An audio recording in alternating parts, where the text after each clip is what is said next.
All right, let's go ahead and get started on this lovely Friday afternoon. So, good afternoon. Welcome, everyone, to the Orange County Virtual Networking for Senior Care Professionals. We'll get more people logging in as we go, but we'll go ahead and get started. For the first timers, just with some housekeeping rules. But before that, my name is Kyle Vanderhyde, and I'm with a non-medical in-home care company providing professional caregivers. It's called Horizon Support Services. So today my counterpart slash co-host is Matt Kershaw. Before we throw it over to him, though, I'll get through these housekeeping little tips as well. So as you may have noticed, everyone is muted right now. This is just to allow for a steady flow for everyone. Everyone will have their opportunity for a 10-second introduction immediately after this. And if you can, and if you'd like to change your name to how you want it to reflect on your photo, you go to participants and click your own name and you click rename. I highly suggest putting your name and your company name, however you want it to reflect there on the photo as well. And then lastly, the most valuable aspect on this platform is definitely the chat function. You have the ability to chat amongst the entire meeting, so publicly, or while we're doing the introductions, if you hear of someone that may sound valuable or you want to learn more, you can always private chat that person and then connect at a later date as well. But that's definitely highly valuable function on this platform as well. So with that, I'll throw it over to Matt. Hey, thanks, Kyle, and thanks everybody joining us. Hopefully we get a lot out of it. Looking forward to it. We've got a great guest speaker today. I protect wealth from poor health, and I do that primarily with Medicare and also long-term care, so I do all the cares. We have strategies before the fall and after the fall. So if you have anybody who needs some Medicare advice or trying to figure out how to pay for long-term care, reach out. So with that being said, I'll throw it back to Kyle. Awesome. Thank you, Matt. So let's get moving with these 10-second introductions. If you do not want to introduce yourself, just simply remain muted or don't say anything at all. We'll skip over you. But feel free to also keep an eye and ear out for your name because it will be in alphabetical order. That's when I'll go and unmute you. Feel free just to shout out your name and your company name, and then we'll get through this to get to our guest speaker today. So as always, first up, we have Allison Lyric. Hi, good afternoon. Thanks, Kyle. Good afternoon, everybody. Happy May. I'm Allison with Cognitive Care Solutions. Awesome. Love it. Thank you, Allison. Brooke Holmes.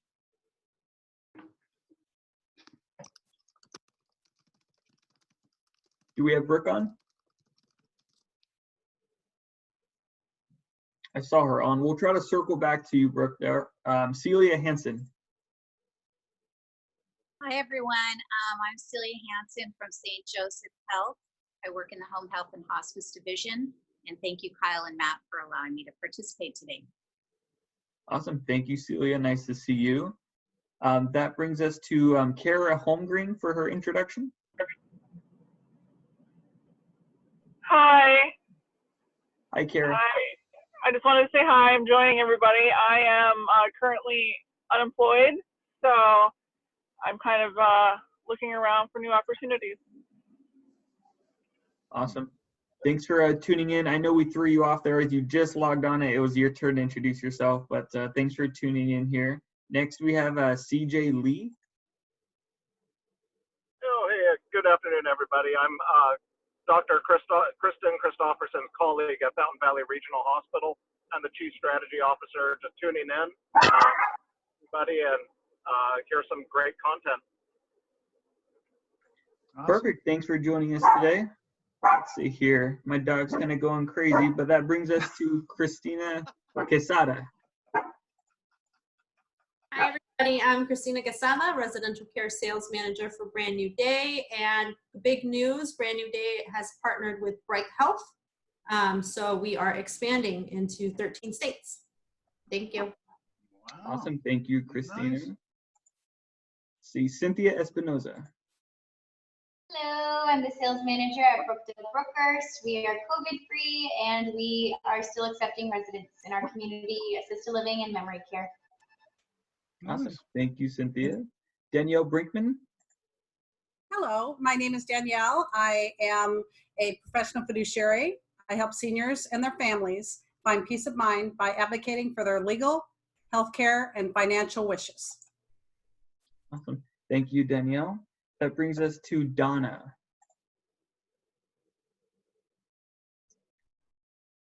We have username Donna on board. All right, looks like we lost Donna here. That brings us next to Elaine Carver. No Elaine either? Everyone, what's going on today? Ferdy. Hey, Ferdy. Yep, I'm here. Hey, guys. Hello, everyone. My name is Ferdy Villegas. I am with Live Home. I'm the care consultant, and we provide professional care management as well as in-home care services across the state of California. Thank you. And thank you, Ferdy. Nice to see you. Happy Friday. Heather Reed. Hi, everyone. Happy Friday. Heather from Bridge Hospice. I left my contact information on the chat. If you have anyone that would like to discuss hospice or the differences between palliative care and hospice, please reach out to me. And I have a counterpart from home health that'll be talking shortly after. Awesome. Thank you, Heather. Justin Trott. Tag, I'm at Happy Friday, everyone. My name is Justin Trott. As Heather said, I'm with Bridge Home Health and Hospice as well. I'm an executive on the home health side, and we service all of Orange County, and we are currently accepting COVID positive patients. Thanks, guys. Awesome. Thank you, Justin. Karen Sauls. Go and unmute yourself there. There you go. I got it this time.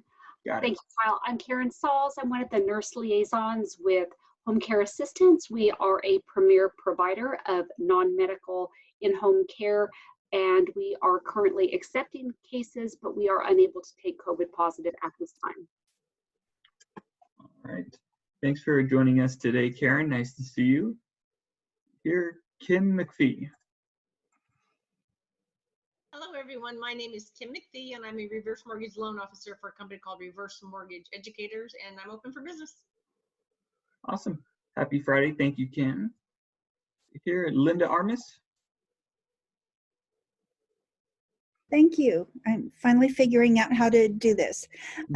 I'm Linda Armis with Clear Choice Senior Services referral agency based in Fullerton. And we are struggling, but still open for business under these challenging circumstances where it's difficult to take families on tours, but we're doing our best to help them with videos and photos. Thank you so much. Awesome. Thank you, Linda. Nice to see you. That brings us to Linda Hawa. Hi, everybody. Happy Friday. This is Toto. Linda with Alliance Elder Care Senior Placement Service. We are still offering tours, it's virtual tours at boarding care homes and also social distance modified tours. So thank you very much. Thank you, Linda. I gotta say, that's pretty unfair. Lawyer Renaud. Hi, everyone. Happy May. Lori Renaud, a registered nurse with Active Care Responsive in-home care, providing caregiving services in Southern Orange County. We're open for business. Thank you, Lori. Lucas from Lynch EMS. Hey, Matt. Hey, Kyle. Hey. Happy Friday to everybody. So I'm Lucas Brightman with Lynch Ambulance. Sorry, I'm driving, but we basically service Orange County, LA County for emergent purposes 24/7 with our paramedic program. We are COVID prepared 100%. And yeah, thanks for putting on this event, Kyle. It should be a good one. Definitely. Thanks for joining us today, Lucas. Let's see, Mark from Vitas Hospice. Hey, Kyle. Hey, everyone. Mark Sevilla, Vitas Hospice, and I'm actually the representative assigned to Fountain Valley Hospital. And I can tell you guys that right now we're able to do inpatient level of care at Fountain Valley Hospital. Thank you, guys. Awesome. Thanks for tuning in today. Let's see, Matthew Monahan. I think we lost Matthew there. Melissa Rash.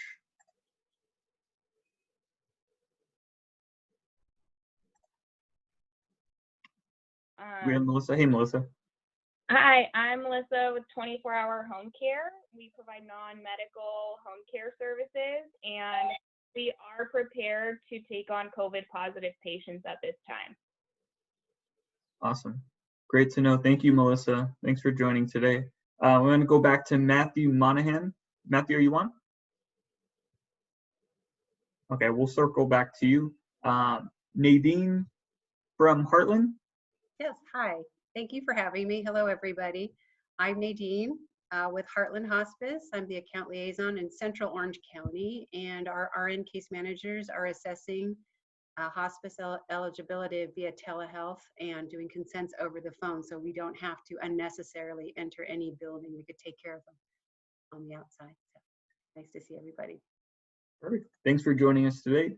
And if I happen to miss you or we miss, or if you miss us, feel free to leave your information in the group chat for everyone to connect with you. Pam McNeil, good afternoon. Hi, happy May Day to everyone. Pam with Ardent Care Assisted Living, specializing in memory care in Anaheim. And a flower to each of you today. Thank you, Pam. Happy Friday. Let's see here, Patrick Love. Hey, Kyle, Matt. I appreciate it. With Geis Med, we're house call physicians that come to your assisted living, and we want to take care of mom and dad right where they live in place. We don't want you to have to go out of the house, especially during these times. So if we can help in any way, please reach out to Geis Med and let us know. Thanks. Awesome. Thank you, Patrick. Paul Avila. Can you hear me, Kyle? We can. How are you? Good afternoon, everybody. Hi, Susan. Paul Avila here. All you home care companies got something really hot for you, a new plan. We're going to pay for your people and pay you. You'll make some money. At our next meeting, I'll tell you all about it. In the meantime, I'll email you, all of you privately. Paul Avila, Paul Avila Associates. Good seeing everybody. Stay healthy. Perfect. Thank you, Paul. That brings us to Russell Martin. Good afternoon, everyone. Russell Martin from Silverado Memory Care. I work for our Newport Mesa and San Juan Capistrano locations. We're in assisted living for memory impairment. We're still accepting new residents, and we're able to test for COVID before they move in. Thank you. Awesome. Thank you, Russell. Happy Friday. Sarah Gross. Hi, Kale. Thanks. My name is Sarah. I'm an attorney and a mediator for elder care disputes. So I help families resolve conflict whenever there's dispute about family caregiving or court issues. I'm providing remote services now via Zoom and telephone, and I'll provide my info in the chat. Thank you, Sarah. Happy Friday to you. Stacy Padres. Hi, everyone. Stacy Padres. I am a fine jewelry and gold buyer, and we are still serving clients through porch pickups and overnight deliveries. Thank you. Awesome. And thank you, Stacy. Let's see here. Steve Wanamaker. Hey, everybody. Steve Wanamaker from Oasis Senior Advisors, a referral agency. Hey, I just wanted to invite everybody to a webinar next Friday at 10 o'clock. We're going to be speaking about how COVID-19 has affected senior care, specifically for assisted living, for in-home care, and for hospice. If you want an invitation, I'll put my email address in the chat. Thanks. Thank you, Steve. Yeah, definitely put that info down if you can. And I know the next person here, he just popped in, Stephen Huber. It's a little bit of a, hold on. Hey, Stephen. All right, looks like he's busy on the phone right now. We'll circle back to you, Stephen. Susan Embry, good afternoon. Hi, everyone. Happy Friday and happy May Day. I am also with Silverado Memory Care, currently serving our Brea and Tustin community. As Russell said, we are open for business. We're accepting residents. We do test before they come in, and we have a very strict protocol to keep everyone safe. Thank you. Happy weekend. Thank you, Susan. That brings us to the other Susan from Council on Aging. Yes, good afternoon. Afternoon. Good afternoon, everybody. Susan Tsai from Council on Aging. We provide care management in the Orange County area, and we're still accepting and providing home health care for individuals who wish to age in place. Perfect. Thank you, Susan. Vicky Sofa. Hi, Vicky Sofa. Vicky Sofa here, Alzheimer's, Orange County. And right now, our mission is to take care of the people that we serve and the families, donors, and caregivers and partners that need our services. So we're doing a lot of PPEs to different organizations and food drives, and our helpline's ringing off the hooks. It's a challenging time for those with dementia, and our helpline is open. Awesome. Thank you for everything you guys do over there, Vicky. Have a great weekend. I'm going to take a brief moment to just circle back on anyone we may have missed. Try to keep an eye and ear out for Brooke Holmes. Are you on? Yeah, hi. Hey. I just messaged in the chat. Sorry, guys. Brooke here with American Senior Home Finders.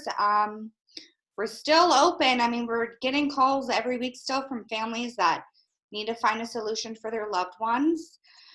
So we're here. We're safely moving into assisted living and boarding cares. I mean, if you guys have any questions or curious how that works, just let me know.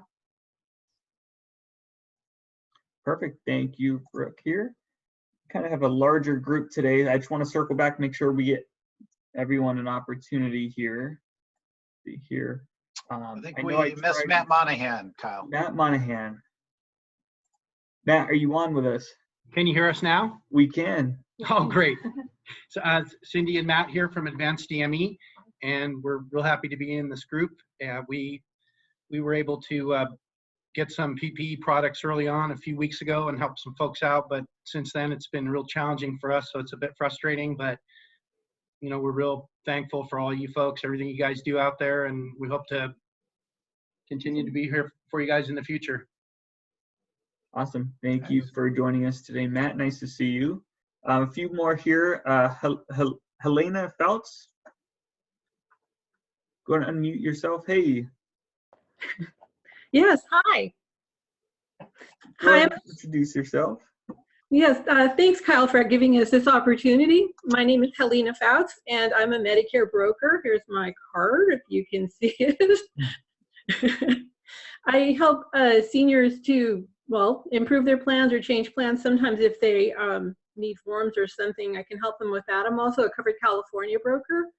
More recently, actually a couple of months ago, when this person reached out to me, and a physical therapist she had met from your group, Kyle, told her that I could help her, and I did. I helped her to get a reimbursement on her Medicare physical therapy or something like that. So I'm available to anyone who needs it.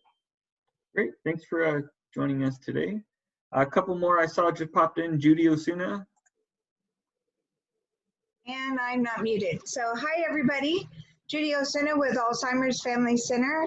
And our center in Huntington Beach is physically closed, but we're still working with our patients, and we're offering one-on-one counseling for anybody that is having to adjust to take care of their loved one with Alzheimer's at home.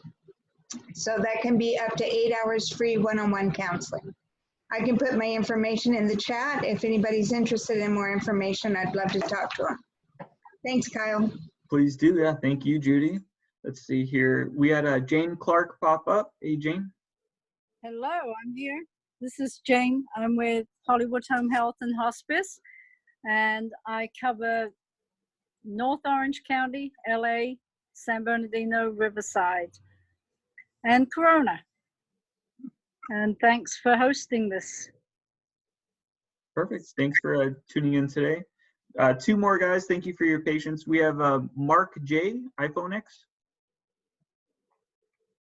Hi, my name is Mark Jaratanyan. I'm with 5-Star Home Hospice. There's our company. We are based out of Pasadena. We've been in business for about 10 years now. I'm the co-owner and administrator of the company, and it's a pleasure to meet all of you guys. One thing that I would say about our agency that separates us from other agencies is that we provide a very personalized hospice experience with a lot of visits. So ultimately you get quality care with our company. Awesome. Thanks for tuning in today. Definitely put your information in the chat. And we got time for one more here. Jason from Lynch EMS. Thank you for having me, Jason, with Lynch Ambulance. I came in a little bit late this morning. We have paramedics available as well as BLS transportation here in Orange County, Long Beach, LA area. We are full staffed again and have great ETAs, and any questions you need, feel free to call our dispatch or reach out to myself, or I believe Lucas is on the meeting as well. And we're just here to keep everybody safe and moving forward into the next few months here. Thank you. Awesome. Thank you, Jason. Thanks for everything you guys are doing over there on the ambulance side of it all. So perfect. Again, I do apologize if I missed you. Feel free to leave your information on the group chat for everyone. I know we had kind of a larger group today, so let's move on forward with our awesome and amazing guest speaker today.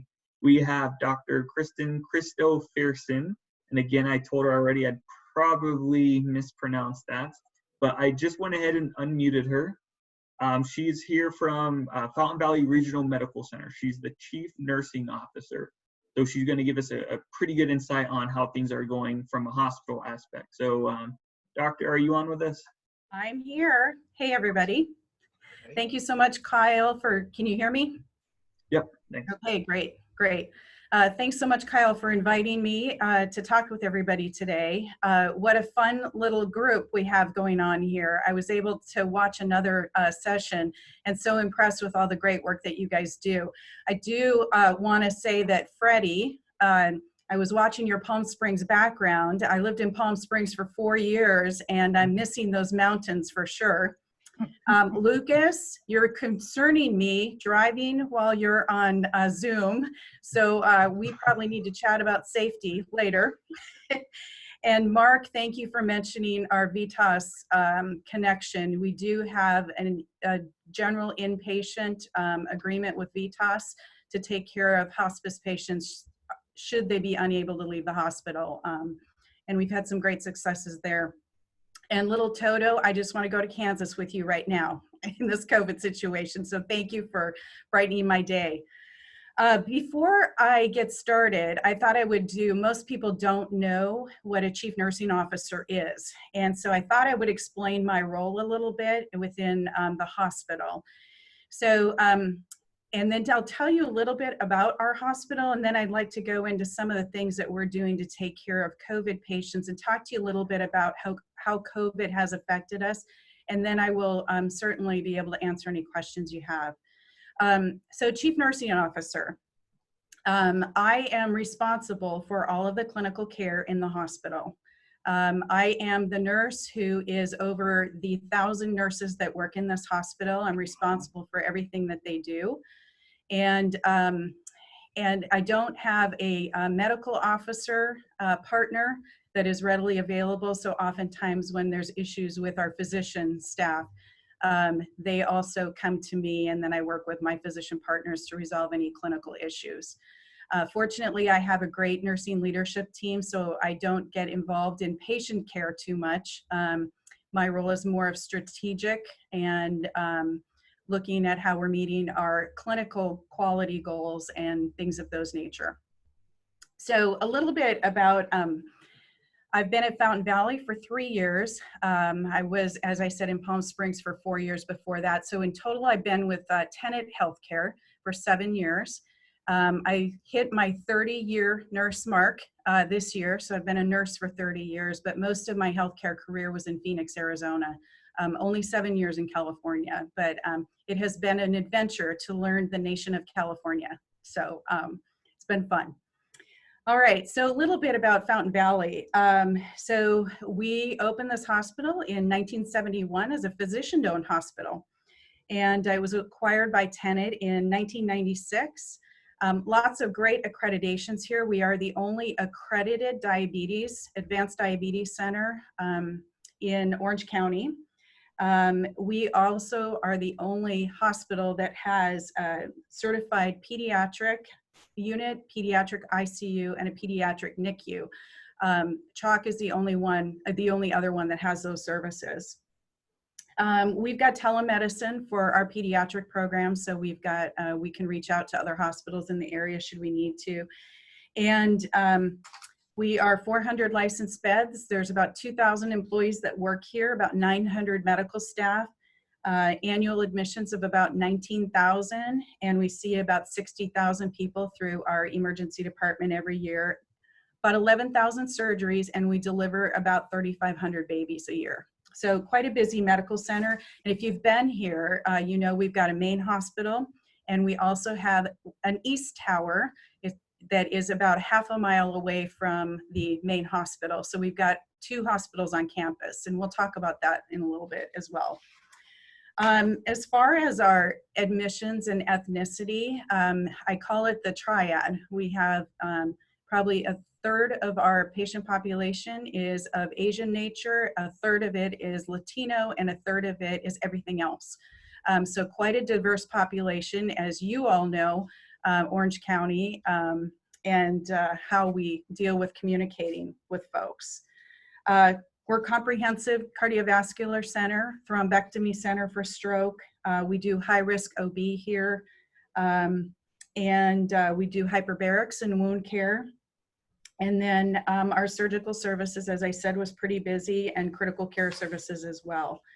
Fun place to work, lots of good things happening, and we are hoping that eventually we will become a trauma center. That has been a desire of ours for the last couple of years, and we have put processes and people in place to make sure that we can gain that accreditation soon.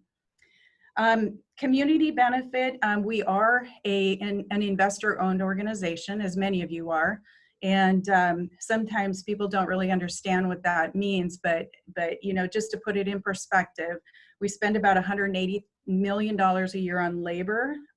With that comes $2 million in property taxes, about $2 million in sales taxes, and about $52 million a year in charity care. So big contributor to the community. So let's talk about COVID. I'm gonna just kind of walk through how this all hit, and what we did about it. So we really started seeing COVID at the end of February, and our first COVID patient came here on February 23rd. Quickly, we realized that you know, things were changing and the world was changing, and all the rules are changing even today as we speak. So on March 13th, we activated a command center that is 24/7 staffed, and we also on the same day restricted hospital access. Every hospital is kind of doing something different, but we restricted our access to visitors who are here to see somebody who is end of life, or somebody who is delivering a baby, or a parent or guardian of a child or a developmentally disabled adult. We put screeners at entrances. We closed the hospitals to only 2 entrances per building. So the main hospital had 2 entrances people had to go through, and the East Tower also had the same. At those entrances, we started checking temperatures and some screening questions about travel as well as symptoms. And then we started daily COVID meetings, which continue to this day. I honestly can say I'm COVIDed out. So I'm looking forward to getting to our new normal sometime soon. We also erected some triage tents. So if you've been close to Fountain Valley lately, you've seen that we have a tent out in our ED parking lot. It's, you know, Coachella was canceled, and so we took advantage of the Coachella tents and ordered up one of those. And we've got a process where our patients are checking in at a kind of an anti-tent or a screening tent. And then if they show symptoms, they go to the big tent outside, which is our symptomatic tent for COVID. And if you don't show symptoms, then you're going into the main emergency department. So we're trying to segregate off care and make sure that everybody stays safe in the process. One of the things that as healthcare providers, we think we're really good at is donning and doffing and of personal protective equipment. And unfortunately, what we find out is that we don't get it perfect every time. So we've had numerous donning and doffing observation sessions, people practicing and making sure that we're keeping everybody safe. At one point in our journey, we had to make a decision to, our patient census had dropped considerably. as most hospitals have experienced, except on the East Coast where it seems to be, out of control. But Orange County did a really nice job in trying to keep the curve flattened. And so our census has actually been very, very low. And we ended up closing our East Tower and consolidating all of our services under the main hospital. We do have market calls with our teammates. There's 4 tenant hospitals in the OC-LA market. We have a daily call with them. We talk about personnel. We talk about PPE supplies. We talk about the numbers of positives and any issues that we're having in taking care of these patients, as well as any other patient. We had to slow down our surgical volume to protect people and also to preserve the personal protective equipment. So that has been in the news. I'm sure all of you have seen it or experienced it, where we do have some reuse going on and some sterilization processes happening with some of the personal protective equipment that we probably wouldn't normally do if we weren't in this situation. Mid-March, we also created a cohorted unit for all of our COVID positive and our persons under investigation so that we could make sure that we weren't cross-contaminating to other patients. I'm very proud of the nursing staff here. They have kind of embraced that role, and it's almost like a badge of honor to take care of these patients and know that you're doing that good work. The other things that we've done since we started all this in mid-March is we've done some mock drills just to make sure that if we have an onslaught that we can't handle, that we've got that covered. Looking at all the different precautions, how do you do a code blue on a patient who's a COVID patient, and how do you don and doff quickly and get in and get out and things like that. And then we decided that the surge tent needed more capability. So initially it was just kind of a screening tent, and we've moved some imaging, some lab, some education out there, some testing out there that we wouldn't normally do. And then we also are providing telehealth for some of our providers, some of our internal medicine physicians, as well as our ED providers. I have to say that well, let me do this. Let me give you some statistics first, and then I'm going to tell you a story. So as of today, just so you know our situation, we have rapid testing available, so we can get a result on a patient within 2 hours, and we are providing that service to the tenant hospitals in our area. Today I have 20 positives in-house. I've been keeping in contact with my colleagues at the other hospitals around me, and so far I think Fountain Valley has the most positives. We've had 798 tests that we have done on patients. 72 of them have been confirmed positive. Some of them have gone directly home instead of being hospitalized. Out of those 700 some tests that we've done, we've only had 5 deaths. So, you can calculate out those percentages, and we're doing good work. Of the patients who have tested positive, so far 47 of them have gone home and recovered. So yesterday, we had a 30-year-old patient. Well, earlier in the week, I was doing some rounds, and we've got what we call our COVID Cove in the ICU. And there was a patient in there who was intubated and was suctioning himself. And I thought, this is crazy. And he was a young guy, 30 years old, and he was making great progress, COVID positive.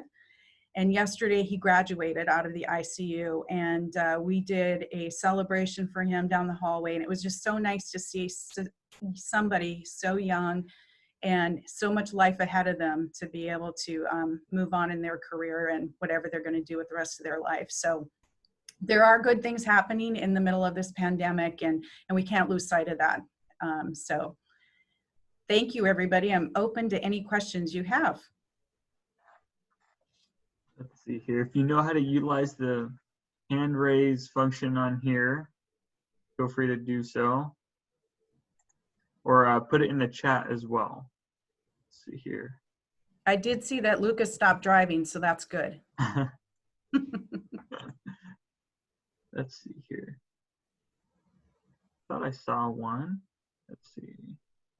I do have a question while people are typing their question and whatnot. From the fatalities that the hospital has experienced, what are the demographics of those individuals? You know, it's interesting. Probably for the first 3 weeks, 100% of the patients that were COVID positive were diabetic. And that has changed since then. But of the deaths, they have multiple comorbidities, of course. And I will tell you, one of them was on a medical mission and had few comorbidities, and was in our ICU for over a month. So it's that comorbidity thing that I think is pushing people over the edge. I see. Interesting. We do have a question here from Ferdy. Let's see here. Ferdy, you want? Yeah. Hi. Quick question. So how do you determine at what point are you releasing them from the hospital? At what stage of that disease are they on their way down? Or because we're offering services that live home for COVID patients coming out of the hospital, and I'm just curious to know: are you releasing them at the very mild stage, as the end of the disease is, as they're coming out of it, or are they completely free of COVID by the time they get out of the hospital? Yeah, no, they're not completely free. So we've had many of them that have gone home that are still COVID positive, but they don't have symptoms that would require hospitalization. So if they can't breathe, or they can't maintain their blood pressure and things like that, they're staying in the hospital. But other than that, we're trying to send everybody home to quarantine and take care of themselves if they are able to. Yeah, because what we're trying to do is educate our caregivers to ensure that as we provide care, that obviously they don't get freaked out about catching the disease if it's already on its way out. Because oftentimes just the word COVID just freaks them out and they don't want to handle the case. And obviously, we know what their concerns are, but we're providing them with PPEs and everything else. But would that be really enough to help sustain that? And so that way they don't feel like they're putting themselves in harm's way. Yeah, there's lots of discussion happening about testing right now. Do we test everybody? I am not the expert, so I don't claim to be the expert on this, but some of you will remember back in the day when HIV hit. Right. And I was at the bedside when that happened. And we were doing all the things that we are doing today for COVID. But just think about COVID as HIV today. We don't test everybody for HIV. We treat a symptom. So we just use standard precautions. We don't test anybody for every disease when they come into the hospital. We treat the symptom. And so, as long as my philosophy is, as long as people are using the appropriate PPE to protect themselves, they should be safe. Thank you. Awesome. Very cool. Thank you. Thank you, Ferdy. We got time for 2 questions here from Steve Wanamaker and Russell Martin. So we'll start with Steve here. Hi, I'm curious, are you seeing any cases of people that need to be hospitalized under 65 with no underlying health conditions, none of those comorbidities? Yes, that 30-year-old gentleman I was just speaking of had no underlying comorbidities. Okay. Yes. It's kind of scary. Very healthy young man, and nothing that would indicate he would get this sick. Thank you. You're welcome. Thank you, Steve. And Russell Martin? Hi. I got 2 questions. The first one is when you're releasing these patients from the hospital and they are still COVID positive, I don't know the medical term for it too well. Are you sending them home with an oximeter that can check their oxygen? Because what I've been reading is they may be breathing fine, but they're not getting enough oxygen in their blood, and they don't know that. And then, their organs can go out, and they don't know about it. If you can catch that early and they go back to the hospital, you can correct that. So are you sending them home with one of those devices? And then is your hospital experimenting with the promising drug that starts with an R? Of course, I can't pronounce that one either. Right. Or whatever it's called. Yeah. No, we are not sending them home. We don't typically do that. We would, if somebody needed to be monitored, we would probably connect with a home health agency and make sure that they're being monitored from home health. Okay. And as far as the drugs are concerned, we are using some of it, but nothing's been proven to work yet. So there's not enough trial science, I guess, to show that any of these things are effective. But of course, we're not going to discharge anybody if they have an oxygen saturation that is, less than 95. The discharge would never happen. Okay. Awesome. Thank you, Russell. Awesome. Do you have time for one more quick question? I do. I see some other ones over in the chat group there. I do as well. Yeah, definitely. Let's start with Susan Embry. Hi again. Thank you for doing this, Kristen. We really appreciate a lot of good information. How many patients have you had in your ICU, and what's the average length of stay that you've had them there? How many in the ICU? I don't know that I could say. Generally, on any given day in the ICU, I have had anywhere from 5 to 8. And how long are they staying? I had one in there probably since March 13th, and there's one other one that's been in there since the week later and still there. Yeah. So. Very interesting. Awesome. Okay. Thank you, Susan. And yeah, going back to the chat, if you do have a moment, there were a couple in the chats. I'm not sure if you have access to see that as well. If there's anything that kind of sticks out to you that you feel like you'd like to answer, feel free. Okay, I think I can answer a couple of these. Are we seeing any recurrence from those who recover from Danielle? I've not seen any recurrence, but what we have seen is one patient was tested positive, was very, very ill in the ICU for, over a month, and has now tested negative twice. And so the struggle is, do you still treat them as a positive because they're still very ill, and will it reoccur? We haven't seen it reoccur yet, but we just don't know enough about this disease yet to know what's going to happen here. Let's see, what drug treatments or trials are you currently doing, and where are we seeing success? The one thing that we are doing is we started looking at convalescent plasma protocols last week, and we did sign up for the Mayo IRB study, so that will be starting here shortly. Does anyone have good resource that currently has inventory of PPE? If you find it, let me know. I can say the community has been absolutely wonderful to us. You all are feeding us very, very well, and we're gonna all need very strict diets when we come out of this.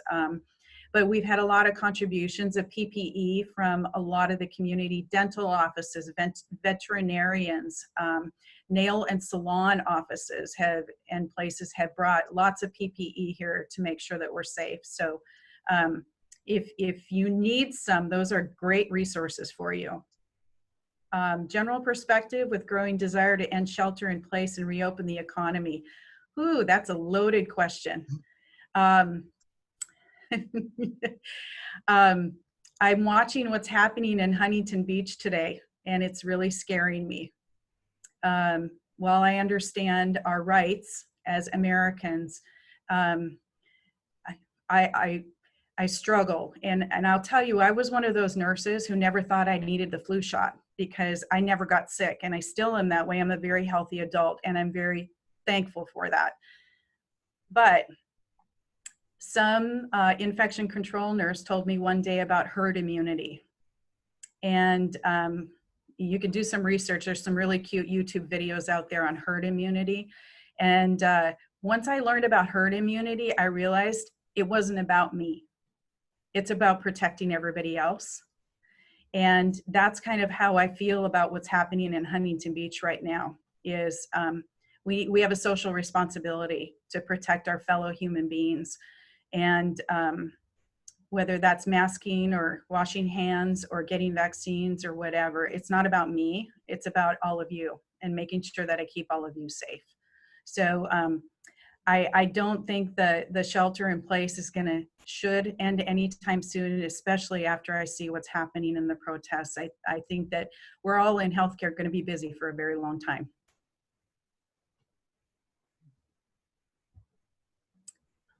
Let me see. Is Fountain Valley Regional accepting homemade cloth masks? We are accepting anything you would like to donate. And you mentioned baby deliveries happening. What's your protocols for that right now? So every mom that comes to deliver here gets tested. And we are treating every mom as though they are positive while they are in labor and delivery because it is an aerosol generating procedure. So we're protecting our staff by using N95s and PPE and PAPRs if we need to. Second round of flu season or the second round, yes, I think it's going to happen. Until we figure out how to vaccinate or what the treatment methods should be for COVID, I think it'll probably keep circulating, especially if people don't shelter in place. And are they wearing masks when they are delivering? Yes, they are, if mom can stand it. Yes, we're trying to have every patient here have a mask on, especially when they're around healthcare providers to help protect our employees. That is awesome. That looks like it's all of them, right? Awesome. Well, thank you so much again. Really, really good information, good insight, and a really good perspective on what it's like on the front lines in a hospital setting. So thank you so much. Really appreciate your time and your knowledge and your input on everything. I think it was extremely impactful for everyone that's on the call today. So if you want any more questions or if you have any more questions, feel free to put it in the chat or, you can reach out to, your other counterparts on here. But thank you again, Kristen. Really appreciate that. And it's always great to see you. And as we always do, now that brings us to the final aspect of today's event is the breakout groups, just to get that true networking impact for everyone today. Don't be alarmed. It's all self-generated. You guys won't have to do a thing. But Matt, do you want to go over the process for that, if you don't mind? Yeah, I certainly will. We're going to break out and